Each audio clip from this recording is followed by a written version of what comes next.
ఈశ్వర స్వరూపమైన సభకి నమస్కారం.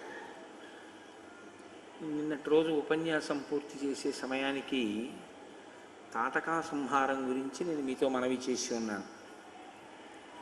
మీరు ఈ సందర్భంలో ఒక విషయాన్ని గమనించే ప్రయత్నం చెయ్యండి.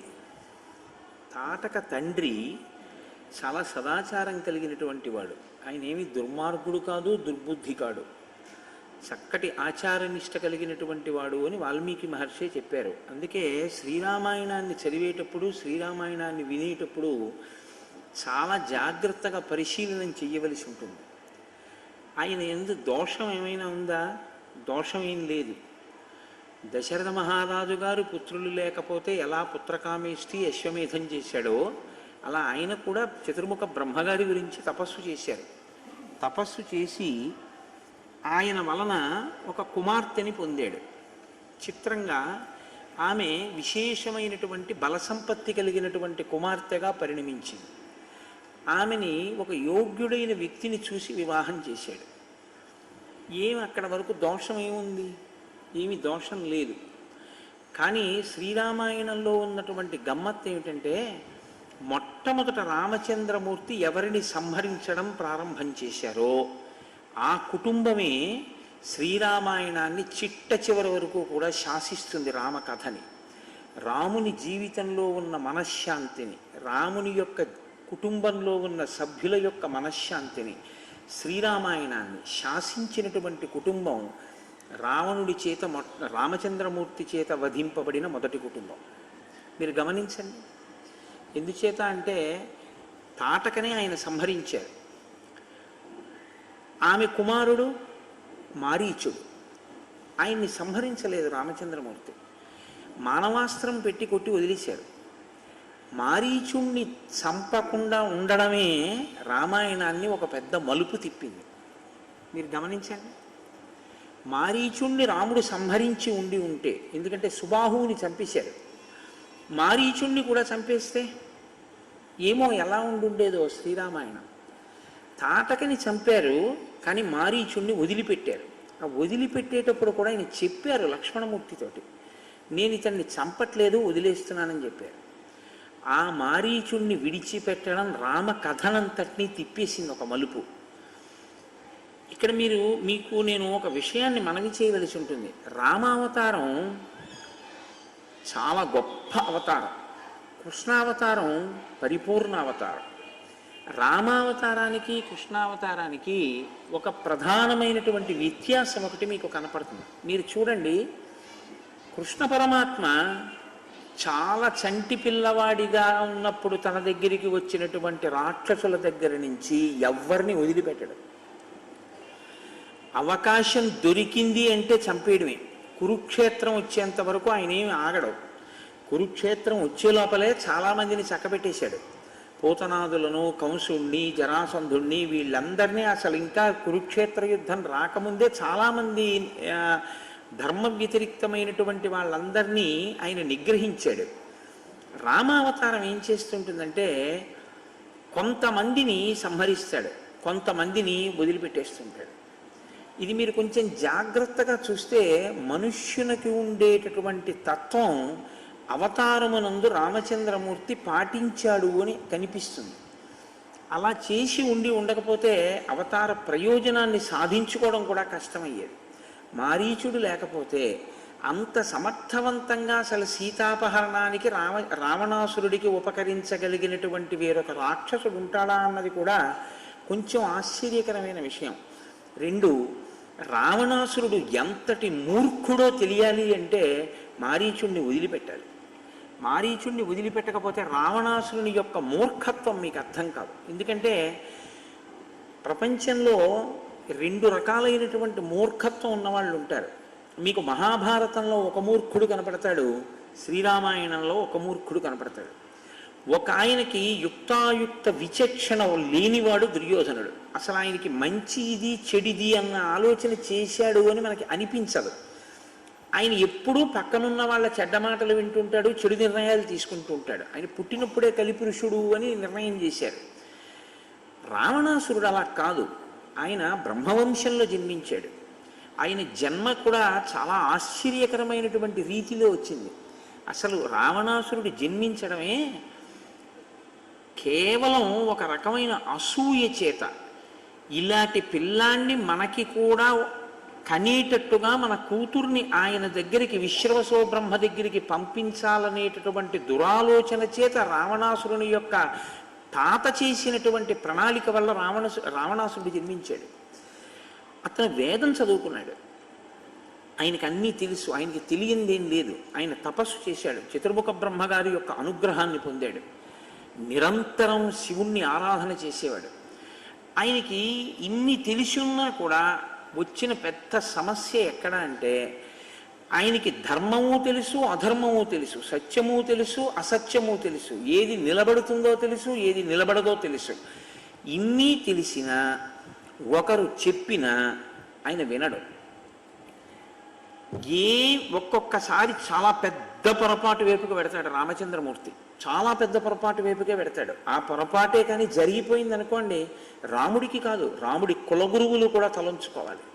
అంత పెద్ద పొరపాటు వైపుకు అడుగు వేస్తాడు రాముడు. ఇది మనుష్య సహజం. నేను అందుకే మీతో మనవి చేశా, రామాయణాన్ని భగవంతుని కథ అన్న బుద్ధితో వినకండి అని చెప్తుంటాను నేను. ఎందుకంటే మీరు రామాయణాన్ని కేవలం నరుడి కథ అని మీరు విన్నారనుకోండి, మీకు మీ జీవితాన్ని రాముణ్ణి ఆదర్శంగా తీసుకుని ఎలా దిద్దుకోవచ్చో అర్థమవుతుంది. మీకు అలా కానప్పుడు ఏమవుతుందంటే, రాముడు పితృవాక్య పరిపాలన చేశాడు, దేవుడు కాబట్టి చేశాడు. రాముడు సీతమ్మ కోసం ఏడిచాడు, అబ్బాయి నటన కోసం ఏడిచాడు. రాముడు రావణ సంహారం చేశాడు, దేవుడు కాబట్టి చేశాడు. మీకు ప్రతిదానికి ఏమవుతుందంటే, దేవుడు కాబట్టి ఆయన చేశాడు. అప్పుడు రాముడు మీకెందుకు పనికొస్తాడు? అప్పుడు రాముడి ఏం చేశాడో అది మీరు చేయడానికి ఏం లేదు అందులో.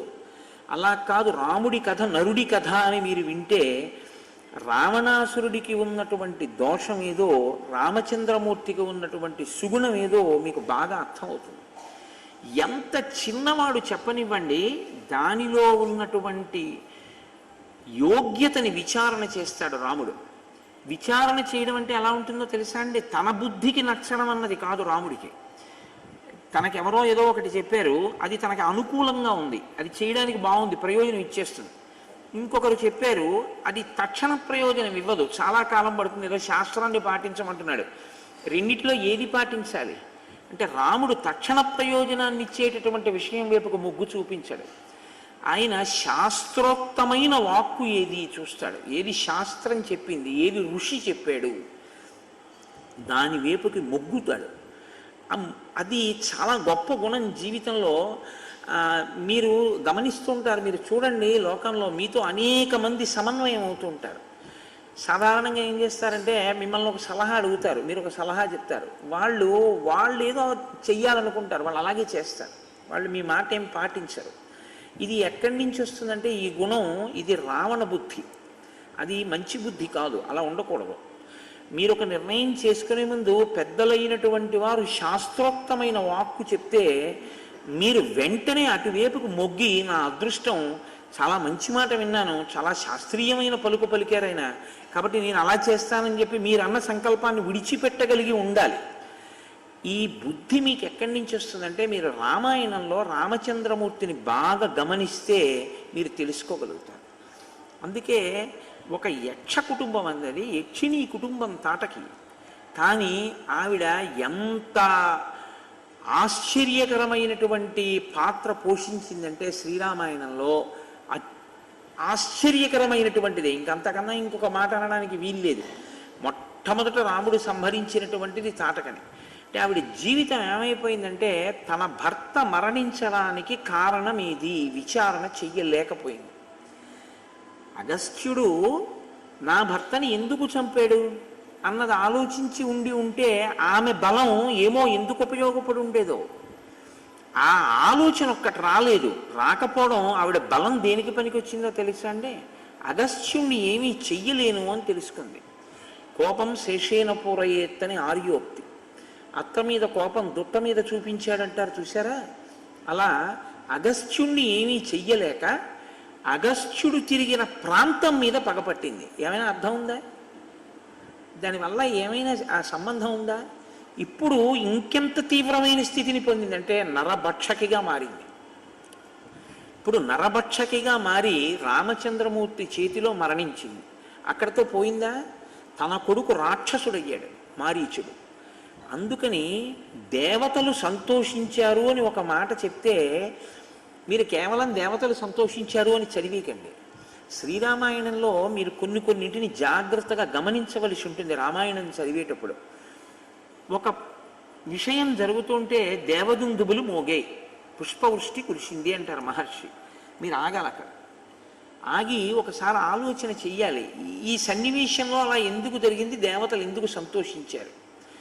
దేవతలు ఎప్పుడూ కూడా ధర్మం గెలవాలని కోరుకునేటటువంటి వాళ్ళు. అంటే ఇక్కడ ఏదో గొప్ప విషయం జరుగుతోందన్నమాట. విశ్వామిత్రుడితో రాముడు కలిస్తే పుష్పవృష్టి కురిసింది అంటే విశ్వామిత్రుడితో రాముడు కలవడం అన్నది శ్రీరామాయణంలో చాలా పెద్ద మలుపు. మీరు ఆ కోణంలో రామాయణాన్ని ఒకసారి చూడవలసి ఉంటుంది. అప్పుడు ఒక్కొక్కసారి శ్రీరామాయణం అంతా ఉంటుందండి. ఇది యుద్ధకాండలో అసలు మరీ విశేషంగా ఉంటుంది. ఒక్కొక్కసారి బయలుదేరితే పరాగముతో కూడిన గాలి వీచింది అంటారు మహర్షి. అంటే దుమ్ముతో గాలి రేగింది అంటారు. నక్కల నోట్లోంచి అగ్నిహోత్రం పడింది అంటారు. ఒక్కొక్కసారి ప్రకృతి పులకించింది అంటారు. ఒక్కొక్కసారి ప్రకృతి శోషించింది అంటారు. ఇవి వ్యక్తులలో ఉండేటటువంటి హృదయ స్పందనలకు ప్రకృతి ప్రతిస్పందిస్తూ ఉంటుంది. అది వ్యక్తిత్వం మీద ఆధారపడి ఉంటుంది.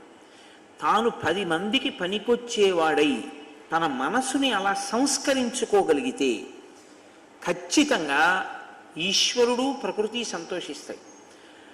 మీరు అలా సంస్కరించుకోలేకపోతే అత్యంత ప్రమాదకరమైన ధోరణికి వెళుతుంది. తపస్సు మంచిదా, తపస్సు చెడ్డదా అని నేను మిమ్మల్ని ప్రశ్న వేశాను అనుకోండి, వెంటనే ఏం చెప్తారంటే తపస్సు మంచిది అంటారు. నేనంటాను తపస్సు మంచిది అని చెప్పద్దు, దేని కొరకు తపస్సుని వాడుతున్నావన్నది నిర్ణయించుకో అని చెప్తాను. మీరు రామాయణం మీకు బాగా అర్థమైతే మీకు ఈ ప్రశ్న ఇది మీకు బాగా అలవాటు అవుతుంది. పూజ చేస్తున్నాడు గొప్ప అని అడిగారు అనుకోండి, పూజ చేస్తున్నాడు గొప్ప కాదు, పూజ వలన మనసెంత సంస్కరించుకుంటున్నాడో చూడండి అని చెప్తాను. ఎందుకు చెప్తానంటే ఈ మాట సుందరకాండలో దీని మీద శ్లోకాలు ఉన్నాయి. నియుజ్యమానాస్సు గజాస్వహస్త సకేశరాశ్చొత్పల పత్రహస్త బభూవ దేవీ చ కృతాసుహస్త లక్ష్మీస్తదా పద్మిని పద్మహస్త అంటారు మహర్షి. ప్రతిరోజు పూజ చేస్తాడు రావణుడు లక్ష్మీదేవికి. సీతమ్మని కామదృష్టితో చూస్తాడు. ఏమిటి దానివల్ల సంతోషం? నీవు ఏ ఉపాసన చేస్తున్నావో ఆ ఉపాసన అనేటటువంటిది ఎప్పుడూ కూడా ముందుకి నడుస్తూ ఉండాలి. ఈ నడవడం అన్నది ఎలా ఉండాలో తెలుసా అండి? పూజామందిరంలో కూర్చోవడం థర్మామీటర్ తాలూకా ఆ ఉష్ణోగ్రతని చెప్పేటటువంటి చిన్న నాడి ఉంటుంది, ఆ ముందు పొటమరించేటటువంటిది. దాన్ని మీరు ఇలా చేత్తో పట్టుకున్నారనుకోండి, మీ శరీరంలో ఉష్ణోగ్రత ఎంత ఉందో అంతవరకు అందులో ఉన్న పాదరస మట్టం ముందుకెడుతూనే ఉంటుంది. మీ పూజామందిర ప్రవేశం మీరు రాత్రి పడుకునేంత వరకు మీలో ఉపాసనను అలా నడిపిస్తూ ఉండాలి తప్ప పూజామందిర ప్రవేశం దేని కొరకు అంటే కేవలం 1 గంట సేపు ఏదో భగవంతుడికి అగరత్తులు చూపించడానికి, దీపం చూపించడానికి 23 గంటలు పాపకర్మ చేయడానికి పనికొచ్చింది అనుకోండి. మీరు చేసే ఈ గంట పూజ మిమ్మల్ని రక్షించలేదు. బాగా జ్ఞాపకం పెట్టుకోండి. మీరు ఏం చేస్తున్నారంటే సంభారములను వాడుతున్నారంతే. నేను ఏమని చెప్పవలసి ఉంటుందంటే దాని గురించి మీరు కొన్ని సంభారములను వినిమయం చేస్తున్నారు తప్పించి మీ మనస్సు మీద దాని ప్రభావం ఏమీ లేదు. మీ మనస్సు ఏమీ మారలేదు, అది సంస్కరింపబడలేదు. మనస్సు సంస్కరింపబడనంత కాలం మీరు తపస్సు చెయ్యండి, పూజ చెయ్యండి, పునస్కారం చెయ్యండి, సత్కారాలు చేయండి, సన్మానాలు చెయ్యండి, ఏది చెయ్యండి, నిరర్థకం. మీకు అందుకే శ్రీరామాయణంలో తపస్సు చేసేవాళ్ళు కనపడతారు, తపస్సు చెయ్యని వాళ్ళు కనపడతారు. రాముడు తపస్సు చేశాడు అని శ్రీరామాయణంలో ఎక్కడా లేదు. ఆయన వెళ్ళిపోయి ఎక్కడో అరణ్యంలో ముక్కు మూసుకొని ఇన్నాళ్ళు తపస్సు చేశాడు, దేవతలు ప్రత్యక్షమయ్యారని లేదు. తపస్సు చేశాడు రావణాసురుడు. రావణాసురుడు చేశాడు, కుంభకర్ణుడు చేశాడు, విభీషణుడు చేశాడు, ముగ్గురు చేశారు. నేను ఉత్తరాఖండం నుంచి ప్రస్తావన చేస్తున్నాను. బ్రహ్మగారు ప్రత్యక్షం అయ్యారు. నీకేం కావాలని అడిగాడు రావణాసురుణ్ణి. నాకు చావు ఉండకూడదన్నారు. కుదరదన్నారు.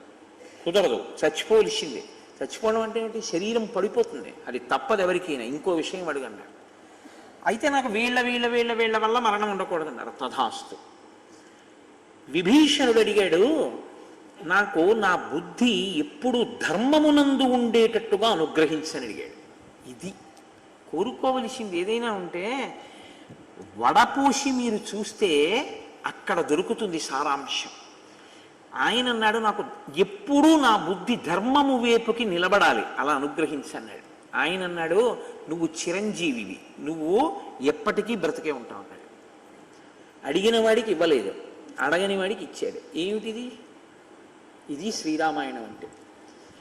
మిమ్మల్ని చిరంజీవిని ఏది చేస్తుందంటే మీ ధర్మమే మిమ్మల్ని చిరంజీవిని చేస్తుంది. మీ వంశాన్ని ఆచంద్రతారార్కం నిలబెడుతుంది. అదొక్కటి విడిచిపెట్టి ఇంకా ఎన్ని పట్టుకున్నా అవి మిమ్మల్ని రక్షించేవి కావు. రావణుడు ఎన్ని పట్టుకోలేదు, ఏవి రక్షించే రావణుడు పడకుండా. విభీషణుడు అన్నీ వదిలిపెట్టి, అన్నయ్య తప్పట్లేదు వదిలేస్తున్నాను అని అన్నయ్యని వదిలిపెట్టి లంకా సామ్రాజ్యాన్ని విడిచిపెట్టి ధర్మాన్ని పట్టుకున్నాడు, రాముణ్ణి కాదు. మీరు బాగా గుర్తుపెట్టుకోండి. విభీషణుడు పట్టుకున్నది ధర్మాన్ని. మరి రాముడిని ఎందుకు పట్టుకున్నాడు? రామో విగ్రహవాన్ ధర్మ కనుక పట్టుకున్నాడు. ధర్మమే రాముడు కనుక పట్టుకున్నాడు. రాముడు ధర్మం కాకపోతే విభీషణుడు రాముడిని పట్టుకోడు. ఇప్పుడు విభీషణుడు ఏమయ్యాడు? అప్పుడు కాదు, ఇప్పటికీ లంకకి రాజుగానే ఉన్నాడు, కాంచన లంకకి. ఇది మీరు శ్రీరామాయణం వలన తెలుసుకోవలసినటువంటి సత్యం తప్ప. ఎప్పుడో తాటకా సంహారం అయిపోయింది, ఎందుకు శ్రీరామాయణం నేను చెప్పడం, ఎందుకు మీరు వినడం, ఏమిటి దానివల్ల ప్రయోజనం ఏమిటి అంటే, శ్రీరామాయణం మనుష్య జాతి ఉన్నంతకాలం చెప్పాలి అని బ్రహ్మగారు ఎందుకన్నారంటే, మనిషిని మనిషిగా ఉంచగలిగినటువంటి కావ్యం శ్రీరామాయణం. మీరు ఏది సంస్కరించుకోవాలో శ్రీరామాయణం నేర్పుతుంది. ఎంత తపస్సున్నా, ఎంత బలం ఉందా, మనసుని సంస్కరించుకోలేకపోతే తాటక ఏం సాధించింది, మారీచుడు ఏం సాధించాడు. ఇప్పుడు ఇటువంటి తాటకా సంహారం జరిగితే ఆశ్చర్యం ఏమిటంటే దేవతలు సంతోషించారు. దేవతలు చాలా సంతోషిస్తే దేనికి సంతోషించాలి? బలము అధర్మము వైపుకి ఎక్కడ ఉపయోగపడుతోందో, బలము తను చేసిన తప్పుని తెలుసుకోవడానికి సిద్ధపడకుండా అహంకారం అడ్డుపడి దుర్వినియోగం వైపుకే అడుగులు ఎక్కడేస్తోందో అది త్రుంచబడిందని దేవతలు సంతోషించారు కదా. ఇప్పుడు దీనికి అసలు మూలకందం తాటక రావణుడా? మీరు బాగా ఆలోచించండి. ఇలాంటి పనులు చేయడంలో అగ్రగణ్యుడెవరు? చనిపోయినటువంటి వ్యక్తి ఒక కింకరుడు లాంటి వాడు ఆ తాటక. నిజానికి తాటక పాత్ర చాలా చిన్నది రావణాసురుడితో పోలిస్తే. అందుకే విశ్వామిత్రుడు అన్నాడు, నేను చూడలేదా రావణాసురుణ్ణి అన్నాడు. బ్రహ్మగారి వల్ల వరాలు పొందాడు, లోకాన్ని క్షోభింప చేస్తున్నాడు. అతను రాలేదు, అతని పనుపున వచ్చిన రాక్షసులు వస్తున్నారు అని చెప్పాడు ఆయన. ఆయన ఎంత సత్యం మాట్లాడతాడండి మహానుభావుడు. ఇప్పుడు వీళ్ళందరూ ప్రబలిపోవడానికి కారణమైన వాడెవరు? రావణుడు. ఇప్పుడు అసలు ఇక్కడ మొదలైనటువంటి పని అక్కడ వరకు వెళ్ళాలి, రావణ వధ వరకు వెళ్ళాలి. ఇక్కడ తాటకని చంపడానికి ఎందుకు ముందుకొచ్చాడు రాముడు? కారణం చెప్పాడు. ధర్మము నాకు ప్రధానం, పితుర్వచన నిర్దేశాత్ పితుర్వచన కారణాత్ వచనం కౌశికస్యేతి కర్తవ్యమని శంకయ. నిన్న మీతో నేను మనవి చేశా, ఆర్షధర్మంలో ఎప్పుడు మాట్లాడినా కర్తవ్యం, ఆ మాట చాలా చాలా పెద్ద మాట, చాలా గంభీరమైనటువంటి మాట. ఇది మీరు పట్టుకోగలిగితే జీవితంలో సుఖశాంతులు ఎక్కడి నుంచో రావు. ఎవరో తెచ్చి మీ జీవితంలో శాంతి పెట్టలేరు, ఎవరో తెచ్చి సుఖాన్ని మీకు ఇస్తారనుకోవడం ఒక వెర్రంతే. అలా ఏం ఉండదు. సుఖము శాంతికి భంగకరములు మిగిలినవి. బాగా జ్ఞాపకం పెట్టుకోండి. నా వెర్రి, నా వ్యామోహం ఏమవుతుందంటే నా సంసారం చేస్తుంది, అప్పుడు నా సుఖశాంతులకు అది భంగపాటు అవుతుంది. అలా వ్యామోహం లేకుండా మీరు మీ కర్తవ్యమునందు నిష్ఠతో ఉంటే మీరు ఎప్పుడు శాంతితో ఉంటారు, సంతోషంతో ఉంటారు. కాబట్టి ఇప్పుడు దేవతలు కర్తవ్యతానిష్టతో ఉండి ధర్మము కొరకు చంపిన వాడెవడు? వ్యక్తిగతంగా ఏమైనా రాగద్వేషాలు ఉన్నాయా రాముడికి తాటకకి? ఏం లేవు. అసలు ఆయనకి ఆ వనం కూడా తెలియదు. ఆయన ఇప్పుడు తాటకం చూడలేదు కూడా. అగస్త్యుడితో రాముడికి పరిచయం ఉన్నట్టు రామాయణంలో ఇక్కడి వరకు ఏం లేదు. మరి ఎందుకు చంపాలండి అసలు? అంటే ఒక పని చేసేటప్పుడు మీకు ఒక నిర్దిష్టమైన ఆలోచన ఉండాలి. ఈ పని ఇందుకు చేస్తున్నాను, అసలు ఆ ఆలోచనే లేకుండా ఏదో చేసేస్తున్నాను, అది వద్దని చెప్తుంది రామాయణం. మీ ఆలోచన మొట్టమొదట ఏ విషయంలోనైనా స్పష్టంగా ఉండడం. ఎంత చిన్న విషయంలోనైనా సరే స్పష్టమైన ఆలోచన, స్పష్టమైన ప్రణాళిక ఉండాలి. ఇదే ఇవాళ లోపించినటువంటి విషయం. అలారం పెట్టుకుంటాడు, నిద్ర లేవడు, కాలేజీకి వెడతాడు, చదువుకోడు, పరీక్షలు వస్తుంటాయి, టీవీ పెట్టుకుంటాడు. ఎప్పుడూ కూడా తను చెయ్యవలసినది ఏది చేద్దామనుకున్నాడో అది చేయడు. ఎందుకు చేస్తున్నాడో వాడికి కారణం తెలియదు. నువ్వు ఇది ఎందుకు చేస్తున్నావు అని అడిగారు అనుకోండి, చెప్పలేడు, కారణం ఉండదు. ఏదో ఒకటి చెయ్యాలి కదండి అంటుంటాడు. బీటెక్ అయిపోయిన తర్వాత ఏం చేస్తున్నావు అని అడిగారు అనుకోండి, హైదరాబాద్ వెళ్ళిపోయి అక్కడ కంప్యూటర్స్ని దేనికి నేర్చుకుంటున్నావు అని మీరు అడిగారు అనుకోండి, అందాక ఏదో ఒకటి చెయ్యాలి కదండి అంటాడు. అందాక ఏదో ఒకటి చెయ్యాలని చేసేవాడే కానీ దీన్ని ఇందుకోసం చేస్తున్నానని చెప్పేవాడు ఉండడు లోకంలో. అసలు ఆయనకి లక్ష్యం లేదు. రాముడు అలా కాదు. గోబ్రాహ్మణ హితార్థాయ దేశస్యాస్య సుఖాయచ. నేను గోబ్రాహ్మణుల హితము కొరకు, దేశక్షేమము కొరకు, రాజపుత్రుణ్ణి కనుక నేను తాటకా సంహారం చేస్తున్నాను. ఆవిడిది దోషం అని ఎలా నమ్ముతున్నావు? నువ్వేం తీర్పు చెప్పడానికి విన్నావా? గురువు నువ్వు చెప్పావు చాలు. ఇక మీకు అనృత దోషం ఉండదు, మీకు అవసరం లేదు, మీరు అలా చెప్పరు. మీరు చెప్పారు, చంపేస్తున్నారు. అంటే చిన్న వయస్సులో ఎంత పరిణితి ఉందో చూడండి. నేను మీకు తరచు మనవి చేసేది ఇదే.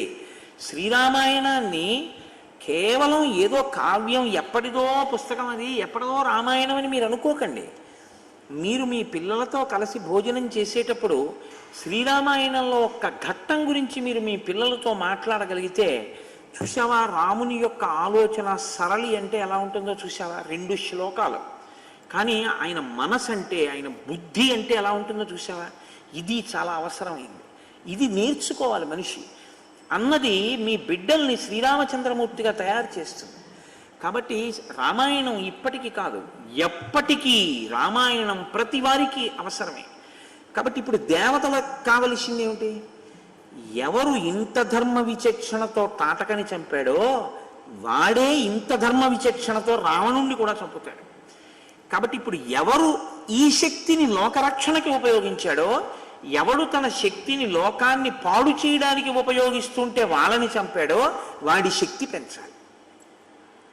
ఇప్పుడు మీరు బాగా అర్థం చేసుకుని ఉంటారు, అదొక ఈక్వేషన్ అనమాట. మీరు దేవతల యొక్క అనుగ్రహం మీకు కలగాలి, మీకు కావాలనుకుంటే మీరు ఎలా ఉంటే కలుగుతుందో తెలుసుకోండి. దేవతానుగ్రహం అనేటటువంటిది ఎందుకు కలుగుతుందయా? వాడికి హితం చేయవయ్యా, వాడి వల్ల లోక హితం కలుగుతుందయా అని వెంటబడతారు. అందుకని ఇప్పుడు దేవతలు ఏం చేశారు? విశ్వామిత్రుడి దగ్గరికి పరిగెత్తుకొచ్చారు. పరిగెత్తుకొచ్చి ఏమని అడుగుతున్నారు?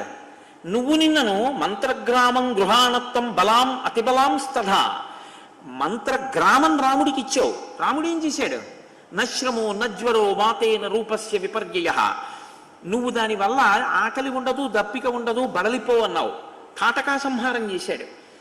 ఎంత మంచివాడయ్యా! ఇప్పుడు ఈ బలం ఎవరి దగ్గర ఉండాలి? నీ దగ్గర ఉన్నా నువ్వు కోప్పడకూడదు.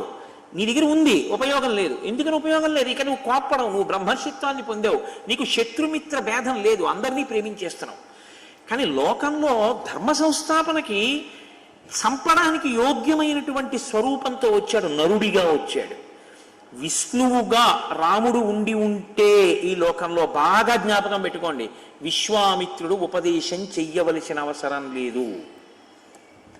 ఎందుకంటే ఆయన వేద వేద్యే పరే పుంసి, వేదమే ఆయన దగ్గర నుంచి వచ్చింది. అయినప్పుడు ఇంక రాముడికి ఉపదేశం ఏమిటండి? రాముడికి ఉపదేశం ఉండదు, భాషిస్తాయి.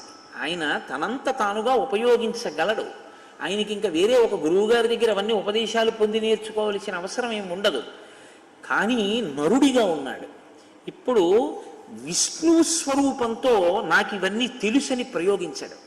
ఒక గురువు ముందుకొచ్చి ఇవ్వాలి. బాగా గుర్తుపెట్టుకోండి ఈ విషయాలు. మీరు రామాయణంలో చాలా పెద్ద రహస్యం ఇక్కడ దాక్కునుంది. గురువు దగ్గరికి మీరు వెళ్ళి అడగడమా నాకు మంత్రం ఇమ్మని, గురువు పిలిచి మీకు మంత్రం ఇవ్వడమా అంటే గురువే పిలిచి మీకు మంత్రం ఇస్తే అది సమున్నత స్థితి. మీ అదృష్టం పండిందని గుర్తు. ఇచ్చిన మంత్రాన్ని మీరు అనుష్ఠించకపోతే మీరు రుణపడిపోతారు గురువుగారికి, మంత్రానికి. మీరు వెంటపడ్డం వేరు, బోర్డులు పెట్టి చేసే ఉపదేశాలు కావు. ఇవాళ పొద్దున్న ఇంతమందికి గురువుపదేశం చేస్తాం, ఏదో ఇంతమందికి ఇది చేస్తామని బోర్డులు పెట్టి 100 రూపాయలు రసీదులు రాసి చేసే మంత్రోపదేశాలు కావు రామాయణం మాట్లాడేది. రామాయణం మాట్లాడేది సమున్నత స్థితిని మాట్లాడుతుంది. ఒక గురువు తనంత తాను ఉపదేశం చెయ్యాలి. ఎందుకు చేస్తాడు? దేవతా ప్రేరణ చేత చేస్తాడు. ఇతనికి నేను ఈ బలాన్ని ఇస్తే, ఇతని వల్ల ఈ మంత్రాధిష్టాన దేవతానుగ్రహం అతనిలోకి వెడితే ఆ అనుగ్రహంతో ఇతని లోకానికి ఏమైనా ఉపకారం చేస్తాడా? ఈ లెక్క గురువుగారు కట్టాలి. ఈ లెక్క గురువుగారు కట్టకుండా చిత్తం వచ్చినట్టు అడిగిన వాడికి ఎలా మంత్రాలు ఇస్తే, ఆయన ఎవరో నీకు తెలియదు, ఆయన అడిగాడు నువ్వు ఇచ్చావు, ఎందుకు ఆ ఉపదేశం? అది అర్థం లేనటువంటి ఉపదేశం. ఉపదేశం ఇవ్వడం అంటే అంత జాగ్రత్తగా ఉంటుంది. అందుకే లెక్కకు మించిన శిష్యులు ఉండే అవకాశం ఉండదు. యథార్థానికి చాలా జాగ్రత్తగా ఇస్తారు సంప్రదాయ నిష్ట అనేటటువంటిది ఇచ్చేటప్పుడు. రామాయణం మనకి నేర్పుతుంది. ఇవాళ సమాజంలో ఎక్కడెక్కడ ఏ పొరపాట్లు దొర్లుతున్నాయో మీరు రామాయణం కోణంలో చూస్తే మీకు అర్థమవుతుంది ఎక్కడ పొరపాటు జరుగుతోందో. కాబట్టి ఇప్పుడు దేవతలు ప్రార్థన చేస్తున్నారు విశ్వామిత్రుడి దగ్గరికి వచ్చి. ఏమని అడుగుతున్నారో చూడండి. ఇది మీరు జాగ్రత్తగా జీవితంలో నేర్చుకోవలసినటువంటి స్థితి, మనం బాగా పట్టుకోవలసినటువంటి స్థితి. కేవలము పూజ మీకు శక్తినివ్వచ్చు, కానీ దాన్ని తీసేయడం గురించి కూడా దేవతలు వెంపర్లాడతారు. ఎందుకో తెలుసా అండి? భయం. పిల్లాడు ఏడుస్తున్నాడండి, అల్లరి చేసేస్తున్నాడు ఇమ్మని. మీరు గాజు బొమ్మ ఇచ్చారు, ఇచ్చి మీరు బయటికి వెళ్ళిపోతారా? వెళ్ళరు. మీరు ఏం చేస్తారంటే ఎలా మభ్యపెట్టి గాజు బొమ్మని మళ్ళీ తీసేసుకుందామని చూస్తారు. దానికోసం అవసరమైతే నైవేద్యం కోసం దాచిన ఖర్జూరం పళ్ళు తీసుకొచ్చి నాన్న తీయగా ఉంటాయి నీకు ఇష్టం కదా అని వాడి చేతిలో పెట్టేసి మళ్ళీ ఇంకో ప్యాకెట్ తెచ్చుకుందామని గాజు బొమ్మ తీసేస్తారు. భగవంతుడు మీకు ఇచ్చేటటువంటి అభ్యున్నతిని కూడా అంత జాగ్రత్తగానూ తీసేస్తాడు. ఎందుకు తీసేస్తాడో తెలుసా అండి? ధర్మపథంలో లేడు, వాడి వలన ఉపయోగం లేదు, అది ప్రమాదాల వైపుకే వెడుతోంది. అహంకారము ప్రబలిపోయి ఏ విభూతి అయినా అహంకారానికి కారణమైతే, ఏ విభూతి తానిచ్చింది అహంకారానికి కారణమైందో ఆ విభూతిని ఈశ్వరుడు తీసుకోవడం పెద్ద గొప్ప కాదని మీరు గ్రహించవలెను. నేను చాలా అందగాన్ని, నేను ఎందుకు పేర్లు చెప్పాలి? నేను చాలా అందగత్తెని అని చెప్పి విపరీతమైనటువంటి అతిశయానికి పోయి చెయ్యకూడని పనులు చేస్తే గీజర్ పేలిపోయినటువంటి మరుక్షణంలో ఆ అందం నశించిపోయింది, మరుగునీళ్లు ఒంటి మీద పడిపోయి. నేనింతటి వాణ్ణి, నాలా మాట్లాడగలిగిన వాడెవడు? ఈశ్వరుడు దాని మూలాన్ని నొక్కేశాడు, వాక్కు రాలేదు, అయిపోయింది. ఏ విభూతిని ఈశ్వరుడు ఇచ్చాడో దాన్ని నువ్వు సమాజపరం చేసి 10 మందికి పనికొచ్చేటట్టు నిలబెడితే నువ్వు ఇంకా దాని గురించి బాధపడక్కర్లేదు. ఈశ్వరుడు నువ్వు నీ కంఠం, నీ అభ్యున్నతి కొరకు ఆయనే ఉపకరణములను నీ దగ్గరికి చేరుస్తాడు, చేర్చి రక్షణ చేస్తాడు నిన్ను. ఎందుకు రక్షిస్తాడంటే, అమ్మో వీడిని నేను చూసుకోవాలి, వాడు నా కొరకు రక్షింపగలయువాడు అన్నాడు భాగవతంలో. ఆయన నా కొరకు నేను రక్షించుకోవాలి వాడిని. వాడికి ఆ తాపత్రయం లేదు, వాడు అలా అంకితం చేసుకుంటూ వెళ్ళిపోతాడు. అందుకని వాడిని నేను పొదివి పట్టుకుంటానంటాడు. ఇది లేదు, నేను ఇచ్చింది ఎంత తొందరగా తీసేద్దామని చూస్తాడు. ఎందుకంటే వీడు పాడు చేసేస్తున్నాడు దాన్ని. ఇంతే తేడా రాముడికి రావణుడికి. రాముడు వెడుతూ ఉంటే బ్రహ్మగారు వానరుల్ని సృష్టించాడు దేవతల యొక్క అంశాలతో. రావణుడు వస్తూ ఉంటే ఒక్కొక్కరిని తీసేస్తున్నాడు తాటకాదుల్ని. ఇంకింతకన్నా నేను శ్రీరామాయణం గురించి మీకేం మనవి చేయను, దీని ధర్మం గురించి. కాబట్టి తాటకా సంహారం అంటే కేవల తాటకా సంహారం అని మీరు అనుకోవద్దు. తాటకా సంహార వృత్తాంతమునందు ఇంత రహస్యం దాగి ఉంది. మీ జీవితానికి పనికొచ్చేటటువంటి, లేదా మన జీవితానికి పనికొచ్చేటటువంటి ఒక అంశం అందులో ఇమిడి ఉంది. ఎప్పుడు జ్ఞాపకం పెట్టుకోవాలి. మీరు ఏదో ఒక విభూతి చేత గౌరవింపబడుతుంటారు. 10 మంది నాకు నమస్కారం చేశారనుకోండి, నేను ఇలా వస్తుంటే కారు దిగి ఓ 100 మంది వచ్చి నా కాళ్ళకి నమస్కారం చేశారనుకోండి, ఇక నేను నా కాళ్ళ వంక చూసుకుని ఆహా పాదములారా ఎంతమంది చేత నమస్కరింపబడుతున్నారే, శారదకి నాకు ఏమిటి తేడా, ఆవిడికి నమస్కారం చేస్తారు నాకు నమస్కారం చేస్తారు అని నేను విర్రవీగాను అనుకోండి, ఈశ్వరుడు ఓహో ఇన్ని నమస్కారాలు నీకే పెడుతున్నారు అనుకుంటున్నావన్నమాట అని ఆయన ఏ విభూతి నాకు ఉండడం వల్ల నమస్కరిస్తున్నారో ఆ విభూతిని తీసేయడం కూడా ఆయనకు వచ్చు. ఎవడు నీకు నమస్కారం చేసేవాడు? ఏది నీ కుటుంబం గురించి నీ గురించి చెప్పు ఉపన్యాసం 5 ఉంటారేమో ఇందులో. రాముడి గురించి చెప్తున్నావు కాబట్టి వింటున్నారు, నువ్వు రామకథ చెప్తున్నావు కాబట్టి నీకు నమస్కారం చేస్తున్నారు. రామ నీ నామం చెప్తే నీ కథ 2 గంటలు చెప్తే ఇంతమంది నమస్కారమా, ఇంతమంది కూర్చుని వినడమా? తండ్రి జన్మజన్మలకి ఈ సౌభాగ్యాన్ని నాకు మిగల్చు, ఇంకింతకన్నా నాకేం కావాలి తండ్రి, బతికున్నన్నాళ్ళు నా ఊపిరి నిన్ను స్తోత్రం చేస్తే చాలు, అంతకన్నా నాకేం వద్దని నువ్వు అడగగలిగితే ఈ పూజనీయత 10 రెట్లు అవుతుంది. అది అనుషంగికం, దాని గురించి నువ్వు వెంపర్లాడక్కర్లేదు, అది వస్తుంది. అది దాని గురించి నువ్వు వెంపర్లాడడం మొదలెడితే అసలుది పోతుంది. ఇదే దేవతానుగ్రహం అంటే. ఇది మీరు పట్టుకోవలసి ఉంటుంది బాగా రామాయణంలోంచి. కాబట్టి ఇప్పుడు దేవతలు వచ్చి విశ్వామిత్రుడిని అడిగారు ఏమని, ప్రజాపతేర్భృశాశ్వస్య పుత్రాన్ సత్యపరాక్రమాన్ తపోబలభృతాన్ బ్రహ్మన్ రాఘవాయ నివేదయ పాత్రభూతశ్చతే బ్రహ్మన్ తవానుగమనే ధృతః కర్తవ్యం చ మహత్కర్మ సురాణాం రాజసూనునా.